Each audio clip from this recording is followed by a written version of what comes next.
হ্যাঁ খুলছি। হ্যাঁ বলছি একটু মাকে ডাকো। মা তো বাড়িতে নেই, আজকে সকালেই বেরিয়েছে। ও মা নেই? আচ্ছা তোমাদের বাড়ি প্রত্যেকটা কুরিয়ার আমাদের দরজায় গিয়ে বেল কেন বাজায় বলো তো? আমার স্টুডেন্টরা ঠিক মতো নাচতে পারে না, সারা দিন বেলটা বাজতে থাকে। কিন্তু ওরা নিয়ে গেলে আমরা কি করতে পারি? ওদেরকে বলে দেবে, নাম্বার তো লেখা রয়েছে, তবু আমার দরজায় গিয়ে কেন বেল বাজায়? আচ্ছা ঠিক আছে।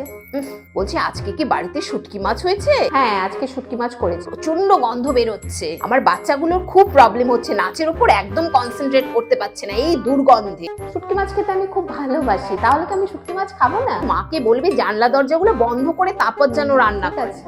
বলছি বাড়িতে কি বন্ধু বান্ধব এসছে? হ্যাঁ আমার বন্ধুরা এসছে। তাতে আমার কোনো প্রবলেম নেই, বলো জুতোগুলো একটু ঠিক করে গুছিয়ে রাখতে, একদম আমার দরজার সামনে রেখেছে, আমার বাচ্চাগুলোর প্রবলেম হয়। ঠিক আছে। বলছি সকালে গাছে জল দিয়েছিলে কি? হ্যাঁ দিয়েছি। কেন? জলটা অতটা দেবে না, তাহলে তো পুরো জলটা নিচে পড়ে, আর আমার বিড়ালগুলো না ওখানে খেলে তো ওদের খুব প্রবলেম হয়। তোমার মা জান